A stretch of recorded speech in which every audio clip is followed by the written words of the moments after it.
Okay, we have a special election coming on November the 4th. It was put onto the ballot, or this special election was created by the governor and the legislature as a response to some of the mid-decade redistricting that was being done in other states at the behest of the president. The state legislature proposed several different measures. One was you have to have a measure passed to create a special election. Then they had to have a law that would allow to the disruption of the California redistricting process for this time period. And then they had to create a map to replace the maps that the California Redistricting Commission had created in 2021 to be used from 22 through 2030. So the three laws were passed and signed by the governor, which created Proposition 50, which will be on our ballot. And a yes vote on this measure means that you support the proposition and the way that our redistricting system would be changed for the 6 years that are involved. No vote means that you want to leave things the way they are. So what does Prop 50 do? Our California congressional districts were drawn by our independent Citizens Redistricting Commission following federal laws and state laws. And those state laws include not allowing an incumbent's or a candidate's address to be used as in the process. It also says that the districts have to be equal in population. They must consult neighbor communities of interest and try to cluster communities of interest into districts, and that these districts would be contiguous. They would not have two separate locations and that kind of thing. So they also have to follow federal law, which means that there shouldn't be either cracking or packing, that is putting all people of one ethnic background in one district, or splitting them up into multiple districts so that they don't have a voice. This measure sets aside the California redistricting maps and replaces those maps with a set of maps that were developed by the California legislature to create new districts to allow the potential for more Democratic representatives to be elected from California. This measure would be used, if it passes, in the 26, 28, and 30 elections. And then in 30, the census would be conducted. And in 31, the California Citizens Redistricting Commission would use that new census data and the process that was established in the Voters First Act to create the updated census district or congressional districts for the whole state. What will it cost? Changing the maps would cost counties because they will have to reevaluate all of their election districts. As Kathy was mentioning, the ballot types, which reflect all the different boundaries that a precinct falls within, and the counties would have to redo all that mapping material to create these new precincts. And for the state, there is a figure of $200,000 that would be the cost of redrawing and circulating maps and updating information at the state level in the Secretary of State's office. So there are campaigns who are collecting money to convince people to vote yes and to convince people to vote no. What are some of the arguments for voting yes? Well, one is that Prop 50 is short-term. It's an emergency plan. It is needed to stop the president's attempt to unfairly rig next year's congressional elections.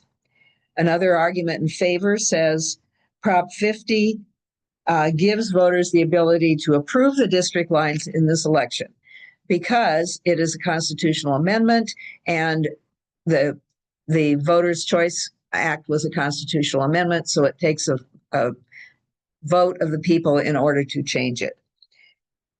This argument says Prop 50 will create fair maps that reflect California's diverse communities and protect our voices from partisan gerrymandering. Another argument in favor says California is a leader in fair elections and it will preserve our independent redistricting system by going back to it in 2031. And the opponents argue that Prop 50 is a power grab by politicians that undoes our fair election system and reforms and reverts to a gerrymandered system of drawing lines to benefit politicians and not the voters. Another argument against says Prop 50 replaces an open public process with secretive political backroom deals. Another argument against says that Prop 50 hurts fair representation by dividing neighborhoods and weakening minority voices in elections. And another argument against says that Prop 50 lets politicians control district lines for years and could open the door to permanent, not temporary control. So the League is educating voters on what is in this measure and trying to help people get out and actually vote. We are encouraging people to register. We are encouraging people to use their vote by mail ballots, which will be arriving next week, to use drop boxes or the U.S. postal system or vote centers to direct their and drop off their ballots, or to vote in person at one of the 240 vote centers that will be available during this election. And if you want to track your ballot and know that your ballot was picked up from the drop box or from the vote center or received by mail, you can go to where'smyballot.sos.ca.gov and register. And then you will receive an email notification when your ballot is mailed, when your ballot is picked up. And it's a nice sense of confidence that the system is actually working. Margo, we have some questions. Are you open to answering questions about Prop 50? I'll try. Okay. If Prop 50 passes, how soon will new congressional district maps take effect? And what happens in the interim between the vote and implementation? The new maps will take effect immediately. The next time that we will be actually using those maps will be in the June 2026 primary, on which congressional seats will be the congressional candidates will be chosen in the nonpartisan top two primary. The maps are available online. You can go to Prop 50 maps to see them. Unfortunately, LA County is very complicated, and I actually have a little bit of information about LA County itself. There are several congressional districts in LA County that will be changed quite a bit. Interestingly enough, one is a Congressional District 38, which I live in, and Whittier will be pulled completely out of it and put into a newly created district called CD 41.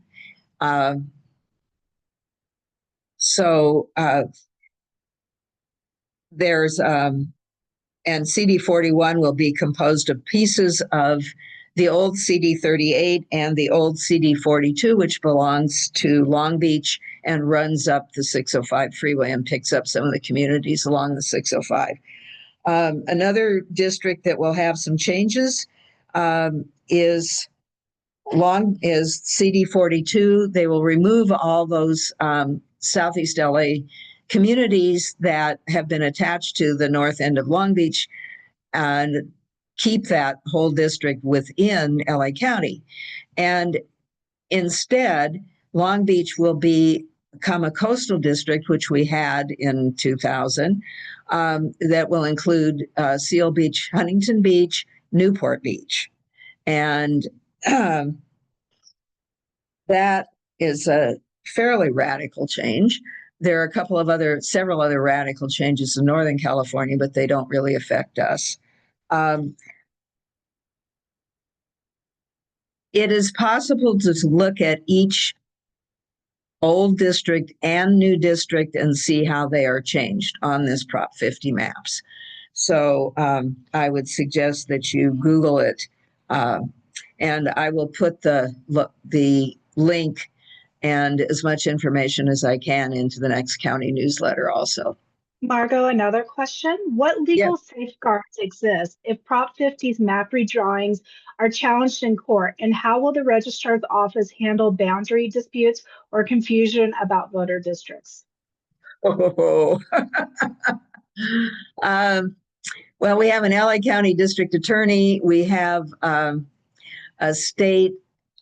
Actually, the challenges will go to the Secretary of State because that the Secretary of State's office and the Attorney General's office are responsible for this administering these two. Legal is not my forte. So if they're challenged in court, it's up to our state Attorney General to manage that process. The boundary disputes, confusion, I can deal with. If you have had an opportunity to look at some of the information and the materials that the registrar's office sends out, they will be sending the same collection of materials to voters, indicating that they have their sample ballot, they have a vote by mail ballot, they have polling places, they have vote centers. They will, the sample ballot will tell them exactly what their jurisdictions are that they are voting in, and that boundary disputes, I'm not sure. The county is charged with implementing the new boundaries into their databases and creating the ballot types that pertain to each individual precinct. And to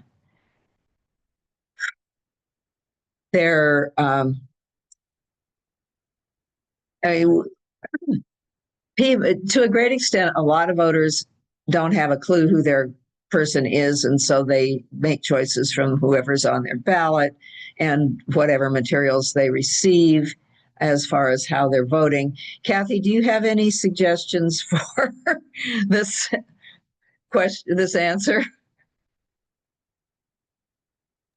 Yeah, it's okay. Go ahead.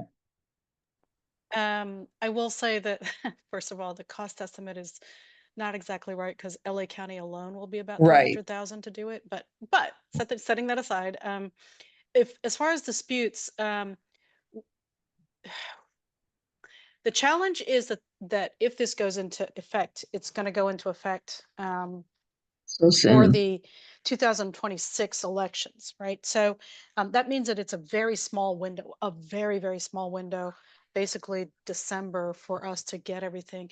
It's possible to get everything right, right? And it's possible that they could try to squeeze in a legal challenge right there in that sort of tail end of December to January period. That does Mm, sometimes happen, and courts will review it. And if the court determines that there is a need to kind of make adjustments, and that just happens, right? That once that court determines that, based on evidence that people have presented, we'll make the adjustments. So I will say, if I just think about it in normal times, like when we're at the beginning of the decade,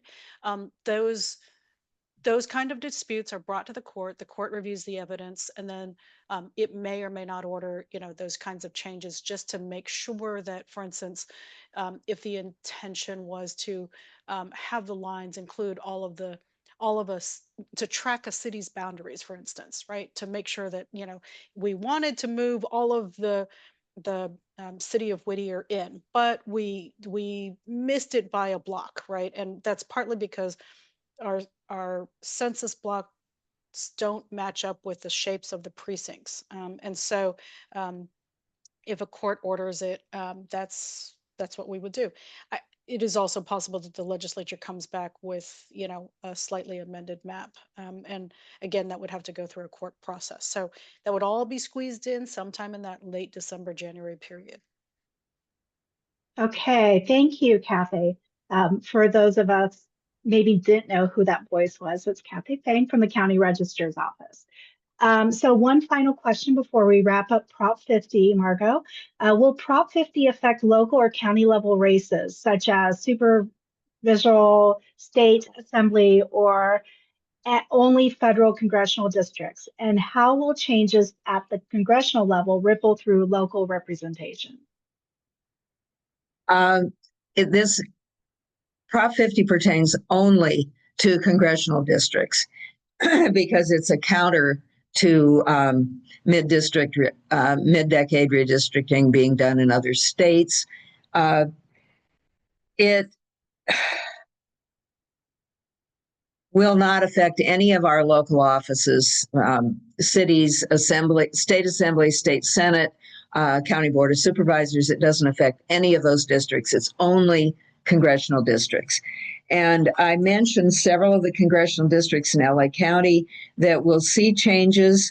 There are about 8 that will have no changes, essentially no changes at all. There will be some changes to Brad Sherman's district in the San Fernando Valley. I think he's losing Calabasas. It will go to Julia Browning's district in Ventura County. I think George Whiteside's district in Antelope Valley will lose Acton, and that will get put in with an East San Fernando Valley district. The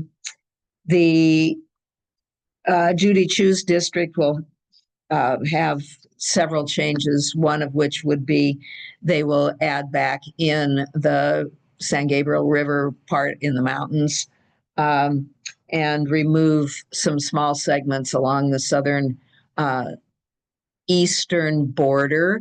And so there are maps that you can look at that actually detail pretty clearly, but the one that is sent out with the ballot measure information, LA County is way too complicated to figure out what those boundaries are. So I will try to detail some of it in the next voter. I'll just add to that, Margo, one thing. You're absolutely correct that the lines that are being changed or proposed to be changed are the congressional lines. That said, we know of a number of people who've already announced their interest in running for those new lines, and they will come from various levels of oftentimes local government, right? Yes. And so what it could do is create, if those people are elected, it could create a series of vacancies that need to be filled, that creates a cascade of potentially special elections, right? So every time somebody vacates, if there's not an election that's regularly scheduled that's coming right up, sometimes special elections are called, and so just be prepared for that. Yeah, and I think that Hilda Solis is termed out at the end of 2026. Yeah. So she is capable. Has already announced that she's running for the 38th district, of which is in the core of the San Gabriel Valley. And I seriously doubt, so that supervisorial district will be on the ballot anyway as an open district. Any more commentary on Prop 50 before we wrap that part of this up? Well, I would like to remind people that all the get out the vote and registration activities that you're doing are extremely valuable, and we appreciate it very, very much. And we hope that you access that toolkit on the Registrar Recorder's website, because there are amazing pieces that you can use weekly, even more frequently on your social media sites and in your newsletters, to highlight this election, the different steps that take place as we get closer and closer to the election. And they're very beneficial to people who are both reading your newsletter and utilizing all your social media outlets. So thank you all for being here. I know this ran over a lot, but I think the interest that we generated and the questions that were asked were extremely helpful, both to our participants and helpful to the panelists, who will take the information back to their respective organizations and use our suggestions and our areas of concern as things to try to address.